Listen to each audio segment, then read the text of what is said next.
அத்ரி மகரிஷி அவர்கள் தனிமனிதன் அமைதி பெறுவதற்காக உடல் நலத்திற்கு உடற்பயிற்சி, உயிர் வளம் பெற காயகல்ப பயிற்சி, மனம் அமைதி பெற அகத்தவம் மற்றும் அகத்தாய்வு பயிற்சிகளை அளித்துள்ளார்கள். இத்தகைய சிறப்பான மனவளக்கலை எனும் வாழ்க்கை கல்வியை உலக சமுதாய சேவா சங்கம் ஸ்கை யோகா இணைய வழியே 12 நாட்கள் அடிப்படை பயிற்சியாகவும், அதனைத் தொடர்ந்து 4 மாதங்கள் சான்றிதழ் கல்வியாகவும் நம் இல்லம் தேடி வந்து அளித்து வருகிறது. இந்த சிறப்பான செய்தியினை நமது உறவுகளிடமும் நட்புகளிடமும் பகிர்ந்து அனைவரும் உடல் நலத்துடன் ஆரோக்கியமாக அமைதியாக வாழ நம்மால் ஆன சிறு உதவியினை செய்வோம். மகரிஷியின் கனவாம் உலக அமைதிக்கு நம்மால் இயன்ற சிறு தொண்டினை செய்து குருவின் கனவினை நனவாக்குவோம். மேலும் விவரங்களுக்கு kundaliniyoga.edu.in இணையதளத்திற்கு செல்லவும். வாழ்க வளமுடன்.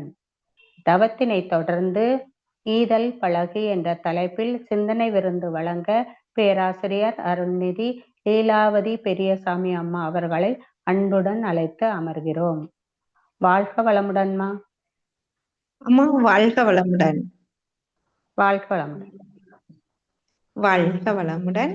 அனைவருக்கும் இனிய மாலை வணக்கம். சிறப்பாக துரிய தவம் நடத்தி கொடுத்த கோதை சோமசுந்தரம் அம்மா அவர்களை அவர்களது உடல் நலம், அன்பு குடும்பம், ஆன்மீக அருள் தொண்டு அனைத்தும் ஓங்கி வாழ வாழ்க வளமுடன், வாழ்க வளமுடன், வாழ்க வளமுடன் என்று வாழ்த்துவோம்.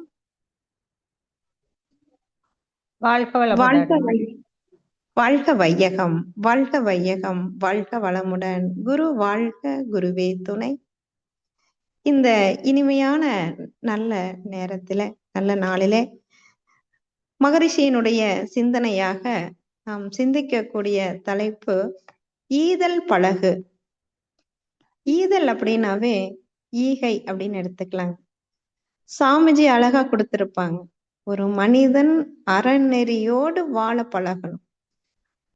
அறநெறி வாழ்க்கை இறை உணர்வு பெற்று வாழுகின்ற பொழுது அந்த மனிதனுடைய வாழ்க்கை முழுமையானதாக இருக்கும், மகிழ்ச்சியானதாக இருக்கும், மன நிறைவாக இருக்கும் அப்படின்னு சொல்லியிருக்காங்க.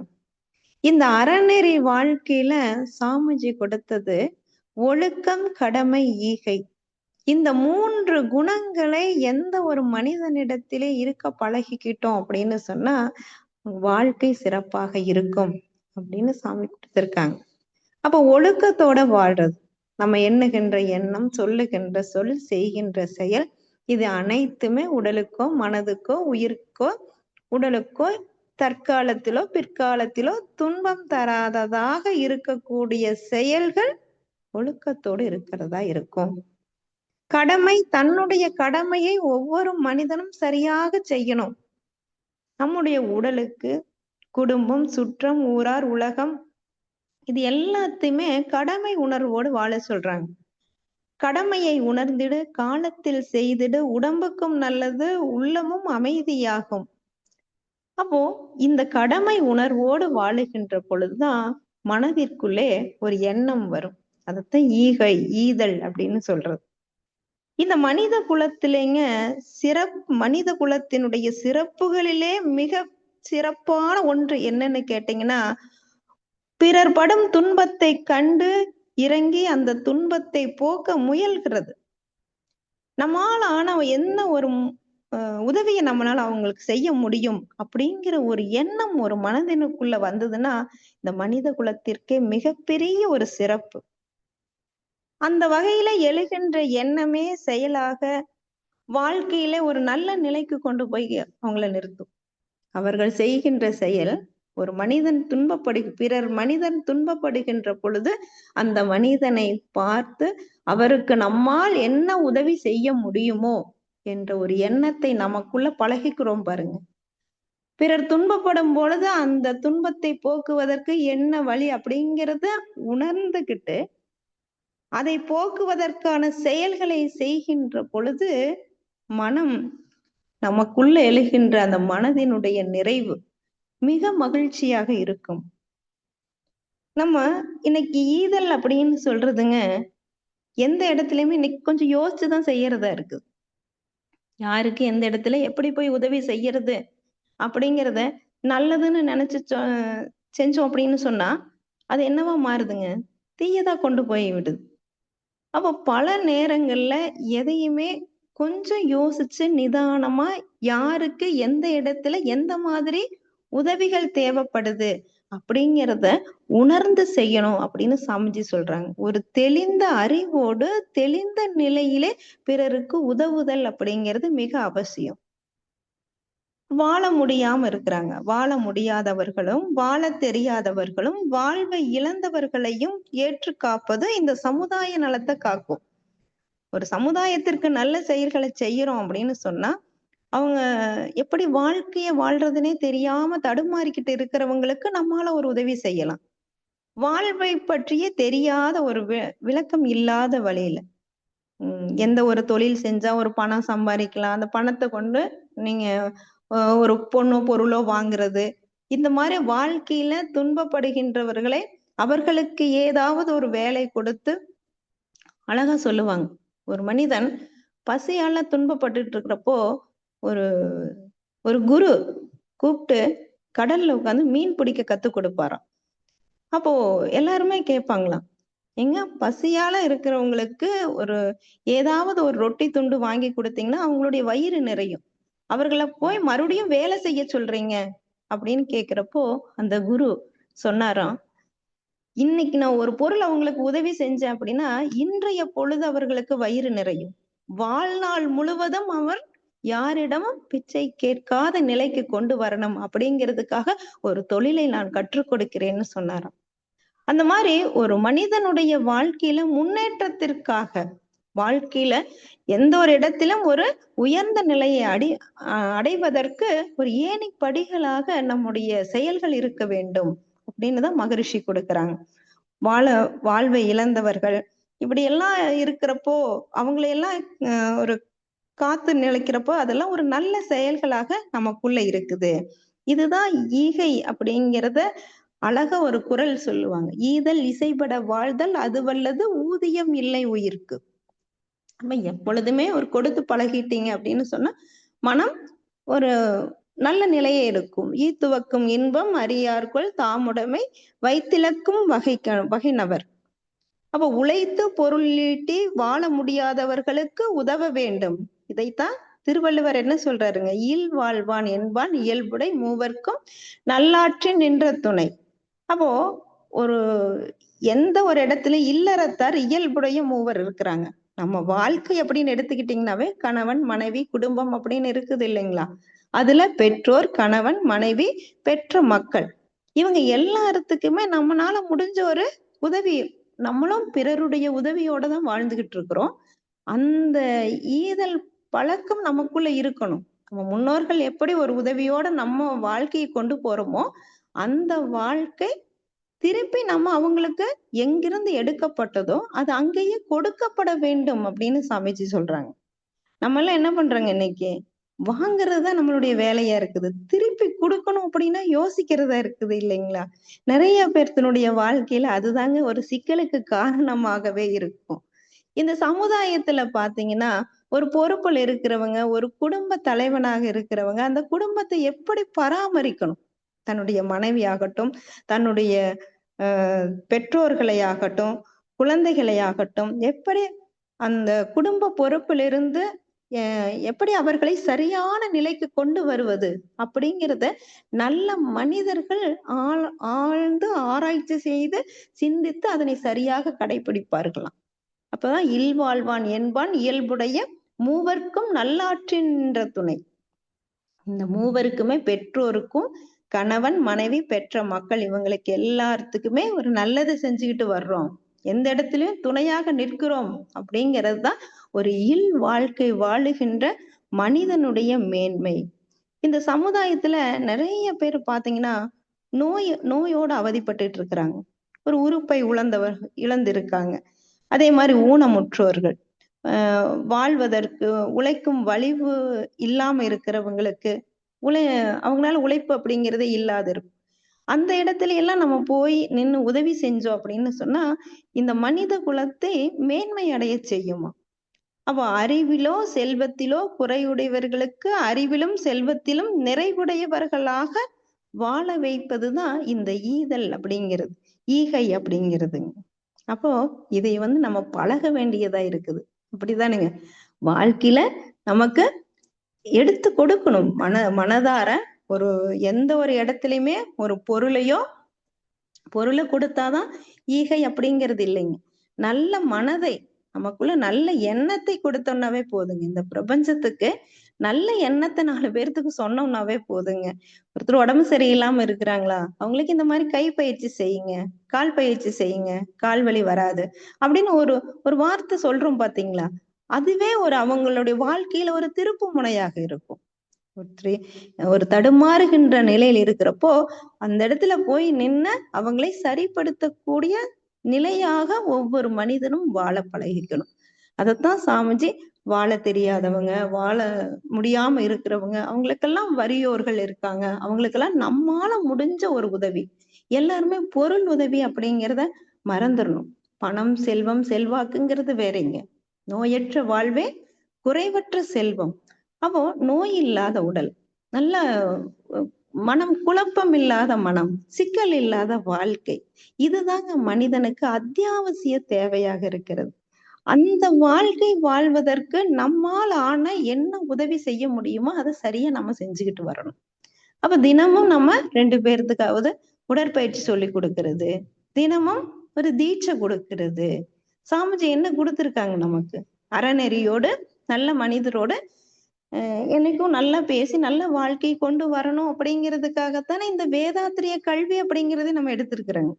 அப்ப சிந்தனை அப்படிங்கிறது சாமிஜி சொல்றதே, நீங்க அகத்தாய்வு செஞ்சு உங்களால என்ன உதவி செய்ய முடியுமோ, இன்றைய வாழ்க்கையில இன்றைய மனிதர்களுக்கு நம்மால என்ன ஒரு உதவி செய்ய முடியுமோ அதை நம்ம கொடுத்துட்டே இருக்கணும். அதத்தான் பொன் பொருள் அல்ல மனதால அறிவால தான் கற்ற கல்வியை பிறருக்கு ஓதுவது, பிறருக்கு சொல்லி கொடுப்பது. ஆமாஜி அந்த மாதிரி தானே நிறைய ஒரு வேதங்கள் சொல்லுவாங்க இல்லைங்களா, வேதங்கள் யான் கற்றதில்லை வேதத்தின் உட்பொருளாய் என்னை காணுகின்றேன். அந்த வரிகளை எடுத்து பார்த்தோம் அப்படின்னு சொன்னா சாமிஜி இந்த வேதங்கள் எத்தனையோ சொல்லி இருக்குது. மனித குல வாழ்க்கை மேலோங்கி வருவதற்கான காரணங்கள் அத்தனையும் அந்த வேதங்களிலே குறிப்பிடப்பட்டிருக்கிறது. சாமிஜி சொல்ற வார்த்தை, இந்த வேதத்தை எல்லாம் நான் கத்துக்கல, ஆனா வேதத்தினுடைய உட்பொருளாக என்னை பார்த்துக்கிட்டு இருக்கிறேன் அப்படின்னு சொன்னாங்க பாருங்க. அவர்கள் தந்த ஒரு கருத்து தானே, ஒரு தவ வலிமை தானுங்க. நம்ம இத்தனை பேர் இந்த வேதாத்திரியம் அப்படிங்கிற ஒரு விழுதுகளாக நம்மளாம் இருந்துகிட்டு இருக்கிறோம் பாருங்க. அதனாலதான் நம்ம கத்துக்கிட்டத 4 பேர்த்துக்கு கொண்டு போய் சேர்த்தக்கூடிய கடமை உணர்வோடு ஒவ்வொரு மனிதனும் வாழ பழகிக்கணும். அதுதான் ஈதல் பழகு அப்படின்னு சொல்றாங்க. நம்ம பழகவே வேண்டாங்க, நம்ம வாழ்க்கையே ஈதல், ஈகையோட வாழ்ந்து பழகணும் அப்படிங்கிறதுதான் மகரிஷியினுடைய நோக்கம். அப்போ இன்னைக்கு நம்ம நிறைய படிச்சிருக்கோம். கர்ணனை பத்தி தெரியும், மகாபாரதத்துல அவரு கர்ணர் வள்ளல் பெரு எடுத்து கொடுப்பார். அவருடைய கடைசி நிலையில கூட பாத்தீங்கன்னா அவருடைய உயிர் பிரியாது. கிருஷ்ண பரமாத்மா உங்க ரத்தத்தையே தானமா நீங்க செஞ்ச புண்ணியத்தை தானமா கொடுங்க, அப்பதான் நிறைவு பெற முடியும் அப்படின்னு சொல்லி அதை அப்படியே அள்ளி கொடுப்பாரு பாருங்க. அப்ப உனக்கு என்ன வேண்டும் கர்ணா அப்படின்னு கேக்குறப்போ அந்த கர்ண பெருமான் சொல்லுவாரு பாருங்க, வள்ளல் பெருமான் சொல்லுவாரு, நான் மீண்டும் பிறவாமை வேண்டும், பிறந்து விட்டால் யாராவது வந்து கேட்டா இல்லை என்று நான் சொல்லவே கூடாது அப்படின்னு ஒரு வரம் கொடு கிருஷ்ணா அப்படின்னு கேட்பாராம். அப்படியே கிருஷ்ண பரமாத்மா கண்கலங்கி நின்னாராம். இறக்கும் தருவாயிலும் கூட ஈதல் அப்படிங்கிறது அவருடைய மனசுக்குள்ள எவ்வளவு ஆழமாக இருக்கிறது அப்படின்னு சொல்லி கடவுளே கண்கலங்கி நின்னதாக அந்த காட்சிகள் இருக்கும். அந்த மாதிரி தானுங்க எந்த இடத்துலயுமே நம்மால முடிஞ்ச அளவு பிறருக்கு உதவி செய்தல் வாழ வேண்டும். ஈதலும் இரக்க குணம் இருக்கிறவங்க கிட்ட தானுங்க அந்த ஈதல் அப்படிங்கிறதே நமக்குள்ள வரும். அப்ப அன்பும் அறமும் நெஞ்சில் பெருக்கணும். நம்ம கிட்ட அன்பு அரணம் இருந்தது அப்படின்னு சொன்னாதான் நெஞ்சில்ல நமக்குள்ள ஈதல் அப்படிங்கிறதே வருங்க. ஆதரவு அற்றோருக்கு நெஞ்சம் கொஞ்சமாவது இறங்கி பார்க்கணும். இரக்க உணர்வை மனதிலே நிரப்ப வேண்டும். நமக்குள்ள பிறருக்கு கொடுக்கணும் அப்படிங்கிற எண்ணம் மனசுக்குள்ள இருக்கணும். சாமிஜி என்ன சொல்றாங்க அப்படின்னு பாத்தீங்கன்னா, அந்த அள்ளி கொடுக்கறது பொண்ணு பொருள் இதெல்லாம் இல்ல. மனதளவுல நல்ல எண்ணங்களையாவது கொடுங்க. அறிவிலே சிறந்தவர்கள் அந்த அறிவை அறிஞர் பெருமக்கள் எல்லாம் அள்ளி கொடுங்க. இயலாமையில் இருக்கிறவங்களுக்கு உங்களால முடிஞ்ச ஒரு அறிவை போதிக்கக்கூடிய நிலையை கொடுங்க. ஈகை குணத்தால் பிறரை உயர்த்த வேண்டும். நம்ம கொடுக்கறதுனால பிறர் உயர்ந்து வாழ வேண்டும். அதே மாதிரி எவ்வளவு உதவி செய்தாலும் அந்த புகழ் உயர்ந்து நிற்க வேண்டும். ஊருணி போல ஊருக்கு உதவுன்னு கொடுத்திருப்பாங்க. அப்ப ஊருணினா அந்த தண்ணி நீங்க இறைக்க இறைக்க பாத்தீங்கன்னா தண்ணி ஊறிக்கிட்டே இருக்கும். அந்த மாதிரி நீங்க எவ்வளவு கொடுக்குறீங்களோ அதெல்லாம் நம்ம ஊருக்காக செய்யறோம் அப்படிங்கிற எண்ணம் வரணும். எல்லாருக்குமே கனிவு அப்படிங்கிற ஒரு குணம் இருக்கணுங்க. எந்த இடத்திலும் ஒரு கனிவான நிலையில இருக்கணும். அதிகாரமோ அந்த உயர்ந்த நோக்கம் அந்த இதெல்லாம் இல்லாம மனதிற்குள்ள ஒரு கனிந்த ஒரு எண்ணத்தோட வாழ பழகிக்கணும்னு சொல்லியிருப்பாங்க சாமிஜி. அதே மாதிரி ஏழைகள் உயர வாரி வழங்கு. யாரெல்லாம் அதை பத்தியே தெரியாது, இதை பத்தியே ஒரு உண்மையிலுமே வறுமையில இருக்கிறவங்க கிட்ட எல்லாம் போய் பாத்தீங்கன்னா அந்த உழைப்பினுடைய தன்மை அப்படிங்கிறது நம்ம கண்ணுல நம்மளே அறியாம கண்ணீர் வருங்க. அந்த அந்த ஏழைகளாக இருக்கக்கூடாது. எல்லாருமே வசதி வாய்ப்புகள் எல்லாமே தெரிஞ்சவங்களா வாழ கத்துக்கணும். ஐம்பொன் போல தானத்தால் ஒளிரு. ஐம்பொன் பாத்தீங்கன்னா எப்பவுமே ஒரே மாதிரி இருக்கும். அது மாதிரி தான தர்மங்கள்ல ஒளிர்ந்து நிற்கணும். ஒப்புரவு ஒழுகி பெருக சிறப்பு ஓடம் போல் பயனாகுதல் வனப்பு. அவ்வை வழியே ஈவது கழிப்பு இஃதாம் ஈதலும் இரக்கமும் மனிதனின் செழிப்பு அப்படின்னு ஒரு கவி ரொம்ப அழகா இருந்துச்சு.